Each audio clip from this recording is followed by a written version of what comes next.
Praise the lord everyone. प्रभु की स्तुति हो एक बार फिर से कि आपके बीच में मैं उपस्थित हूं और आज हम मनन करेंगे आमोस और उसके 7वें अध्याय की ओर। परमेश्वर का मैं धन्यवाद करता हूं कि प्रभु ने हम सभी को पुनः आपस में जोड़ा और हम प्रभु के वचन का मनन आपस में मिलके एक साथ करते हुए आगे बढ़ रहे हैं। और मैं आशा करता हूं कि आप परमेश्वर के इस वचन के द्वारा जरूर आशीष को पा रहे होंगे। इसलिए आइए आज हम मनन करेंगे आमोस उसके 7वें अध्याय की ओर। 7वें अध्याय को जैसे ही हम पढ़ते हैं तो यहाँ पर हमें विनाश के 3 दर्शनों का वर्णन हमें देखने को मिलता है। जब आप आमोस की पुस्तक उसके 7वें अध्याय का मनन करेंगे तो यहाँ पर हम एक संदेश आमोस के द्वारा लोगों तक पहुँचाने का वर्णन या वृतांत पढ़ते हैं। परमेश्वर जो कुछ घटने जाएगा या जो दंड परमेश्वर अपने लोगों को देने जा रहा है, उसके प्रति आमोस को उसने पहले से ही दर्शन दे दिया।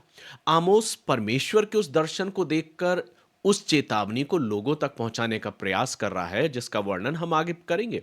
लेकिन सबसे पहले हम ये देखेंगे कि वे 3 दर्शन कौन से हैं जो परमेश्वर ने आमोस को दिखाए और अपने दंड के विषय में वो चेतावनी देते हुए उन बातों को कहता है। वचन को जो ही हम पढ़ते हैं तो लिखा है, परमेश्वर यहोवा ने मुझे यह दिखाया। अर्थात आमोस कुछ देख रहा है, आमोस को कुछ दिखाया जा रहा है जो परमेश्वर अपने सेवक के द्वारा अपनी प्रजा तक पहुंचाने का प्रयास कर रहा है। आमोस इस बात को बोल रहा है कि मुझे कुछ दिखाया गया। अब क्या देखा उसने? वह कहता है, और मैं क्या देखता हूं कि उसने पिछली घास के उगने के आरंभ में टिड्डियां उत्पन्न की और वह राजा की कटनी के बाद की पिछली घास थी। जब वे घास खा चुकी तब मैंने कहा, हे परमेश्वर यहोवा क्षमा कर, नहीं तो याकूब कैसे स्थिर रह सकेगा?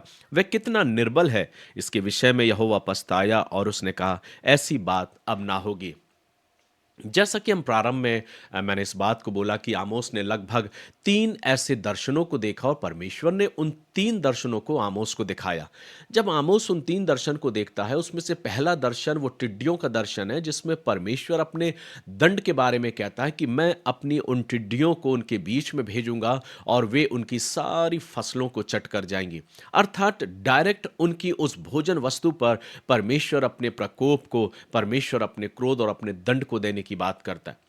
इससे पहले कि जब परमेश्वर अपने उस दर्शन को आमोस को दिखाता है तो आमोस उस दर्शन को देखने के बाद इतना व्याकुल हो जाता है परमेश्वर के लोगों के लिए कि वो प्रार्थना करता है। और प्रार्थना करने के साथ साथ वो प्रभु से विनती करता है, प्रभु की ये दंड को इनके ऊपर मत भेज, और वो उन लोगों के लिए क्षमा याचना और प्रार्थना करता है। आमोस की ये प्रार्थना को सुनकर परमेश्वर अपने दंड को रोक देता है और आमोस की प्रार्थना को स्वीकार करता है।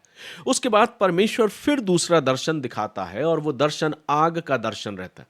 जैसा कि वचन कहता है, परमेश्वर यहोवा ने मुझे यह दिखाया, और क्या देखता हूं कि परमेश्वर यहोवा ने आग के द्वारा मुकदमा लड़ने को पुकारा और उस आग से महासागर सूख गया और देश भी भस्म होने लगा। तब मैंने कहा, हे परमेश्वर यहोवा रुक जा, नहीं तो याकूब कैसे स्थिर रह सकेगा? वह कैसा निर्बल है। दूसरे दर्शन में आमोस फिर से एक दर्शन देख रहा है। परमेश्वर उसे एक दर्शन दिखा रहा है जिसमें आग का जिक्र है, आग आग का वृत्तांत है। आमोस उस दर्शन को देखकर भयभीत हो जाता है और फिर से परमेश्वर से विनती करता है उस घराने के लिए, उन लोगों के लिए जिसके प्रति परमेश्वर अपने दंड को देने जा रहा है। तो ऐसे 2 दर्शनों को आमोस ने देखा और उन दोनों दर्शनों के प्रति आमोस ने अपने उन लोगों के लिए प्रार्थना करी, क्षमा याचना करी और प्रभु के सम्मुख जाकर उनके लिए विनती करी। आमोस की इस प्रार्थना को सुनकर परमेश्वर का मन बदलता है। वो अपने उन दोनों दर्शनों को जो आमोस को दिखाया था और दंड का दर्शन था, उसे रोक देता और कहता, ठीक है, मैं उनके ऊपर ऐसा कोई भी दंड नहीं लाऊंगा। फिर वो तीसरा दर्शन देखता और वहां पर क्या कहता, उसने मुझे यह भी दिखाया, मैंने देखा कि प्रभु साहुल लगाकर बनाई हुई किसी दीवार पर खड़ा है और उसके हाथ में साहुल है। यहोवा ने मुझसे कहा, हे आमोस, तुझे क्या देख पड़ता है? मैंने कहा, एक साहुल। तब परमेश्वर ने कहा, देख, मैं अपनी प्रजा इज़राइल के बीच में साहुल लगाऊंगा। मैं अब उनको ना छोड़ूंगा। इसहाक के ऊंचे स्थान उजाड़ और इज़राइल के पवित्र स्थान सुनसान हो जाएंगे, और मैं यारोबाम के घराने पर तलवार खींचे हुए चढ़ाई करूंगा। अभी तक जो 2 दर्शन आमोस को परमेश्वर ने दिखाए, उसके प्रति आमोस ने लोगों को चेतावनी भी दी और उन दर्शनों के बारे में लोगों को बताया भी। लेकिन उन दर्शनों का और उसकी चेतावनी का उनके जीवन पर कोई असर नहीं हुआ। लेकिन आमोस की प्रार्थना प्रभु ने स्वीकार करी और अपने दोनों दर्शनों के उस दंड के मुताबिक अपने दंड को उसने रोक दिया। लेकिन अब परमेश्वर जब देख रहा है कि मेरे सेवक की बात को सुनना ही नहीं चाह रहे और वो अपने ही अपनी अनैतिक जीवन को जी रहे हैं, तब परमेश्वर कहता अब मैं अपनी साहुल को खींचूंगा और उस दीवार पर अपनी साहुल को लगाऊंगा। अर्थात हम जानते हैं कि किसी दीवार को बनाने के लिए, उसको सीध देने के लिए साहुल का इस्तेमाल ज़्यादातर जो मिस्त्री है वो साहुल का इस्तेमाल करते हैं कि दीवार जो कॉर्नर है वो सीधी है या नहीं। परमेश्वर इज़राइल को एक टेढ़ी दीवार के समान बता रहा है और वो कह रहा है कि मैं इनको सीधा करना जानता हूं और मैं अपनी साहुल से इनको सीधा करूंगा। अब परमेश्वर जब इस बात को बोलता है तो आमोस जो है वो लोगों के बीच में परमेश्वर के संदेश को देता है और उसके संदेश की लोगों ने अवहेलना कर दी, उसके संदेश को वो सुनना नहीं चाह रहे। आगे वृत्तांत में हम पढ़ते आमोस और अमस्या के विषय में एक वार्तालाप हमें दिखाई पड़ती है। आमोस अमस्या से वार्तालाप करता है और अमस्या जो है वो आमोस को चुप कराना चाहता कि तू ऐसा कोई भी संदेश हमारे लोगों के बीच में नहीं देगा। अर्थात दूसरी रीति से वो उसको समझाइश दे रहा है कि वो चुप हो जाए और ऐसे दर्शनों को ना बोले, ऐसे ऐसे परमेश्वर के ऐसे संदेश को ना दे। लेकिन आगे वृत्तांत क्या कहता है, जो उनकी वार्तालाप है, वचन 10वें पद में लिखा है, तब बेतेल के याजक अमस्या ने, ये जो अमस्या है ये बेतेल का याजक है और वो क्या कह रहा है, अमस्या ने इज़राइल के राजा यारोबाम के पास कहला भेजा। अमस्या जो है वो यारोबाम जो राजा है उसके पास आमोस की चुगली कर रहा है और वो जाके उससे क्या कहता है, आमोस ने इज़राइल के घराने के बीच में तुझसे राजद्रोही की गोष्ठी की है। और आगे कहता है उसके सारे वचनों को देश नहीं सह सकता, क्योंकि आमोस यूं कहता है यारोबाम तलवार से मारा जाएगा और इज़राइल अपनी भूमि पर से निश्चय बंधुआई में जाएगा। जब अमस्या जो है वो राजा यारोबाम के पास आमोस की चुगली करता है कि देख वो कैसे विरोधाभास वाले संदेश को दे रहा है। अगर इस वचन को हम पढ़ते हैं तो ऐसा प्रतीत नजर आ रहा है कि अमस्या जो है वो आमोस को संदेश के लिए चुप करा रहा। वो ये नहीं देख रहा कि ये आमोस का संदेश नहीं, पर ये परमेश्वर का संदेश है जो परमेश्वर आमोस के द्वारा अपनी प्रजा तक पहुंचाना चाह रहा है। आगे वचन को हम पढ़ते हैं, तब अमस्या ने आमोस से कहा, हे दर्शी, यहां से निकलकर यहूदा देश में भाग जा और वहीं रोटी खाकर और वहीं भविष्यवाणी कर, परंतु बेतेल में फिर कभी भविष्यवाणी ना करना।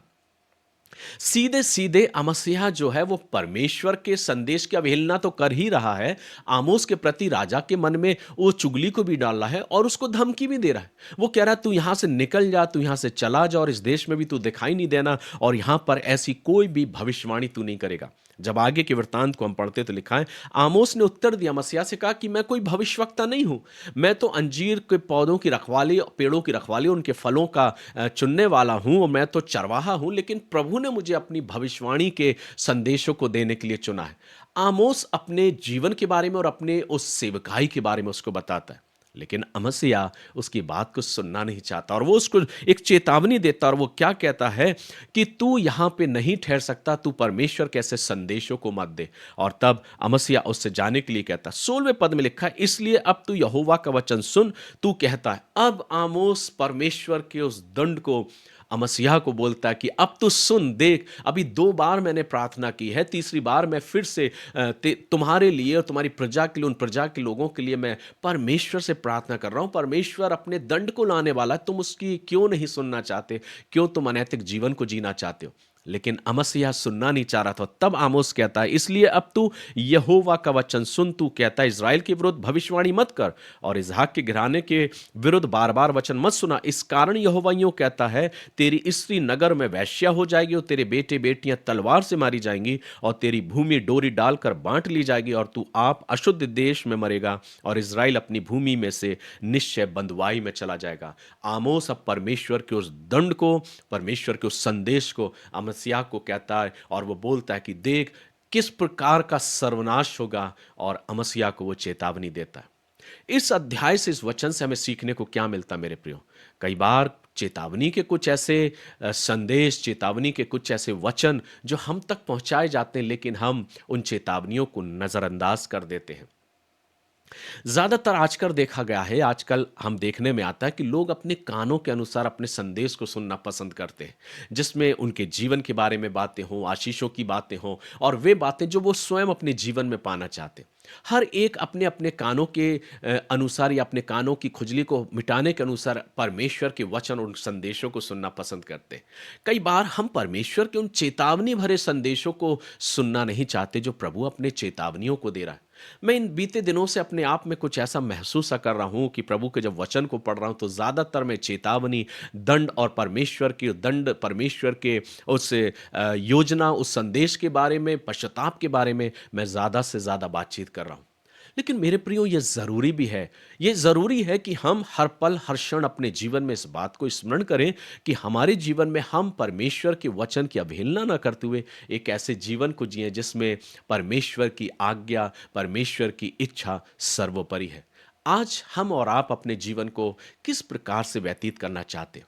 क्या परमेश्वर की चेतावनियों की अवहेलना करना चाहते हैं या परमेश्वर के वचन के अनुसार चलना चाहते हैं? अगर वचन के अनुसार चलना चाहते हैं तो दैनिक जीवन में परमेश्वर के वचन का मनन और चिंतन करें और वो वचन, वो जीवन को जिए जो प्रभु हमसे चाहता है। इसलिए आइए हम अपने जीवन की नई शुरुआत करें, अपने जीवन को प्रभु के वचन के अनुसार जिए और परमेश्वर के वचन की चेतावनियों की अवहेलना न करते हुए रोज प्रतिदिन अपने जीवन को निहारें और वो जीवन जिए जो प्रभु हमसे चाहता है।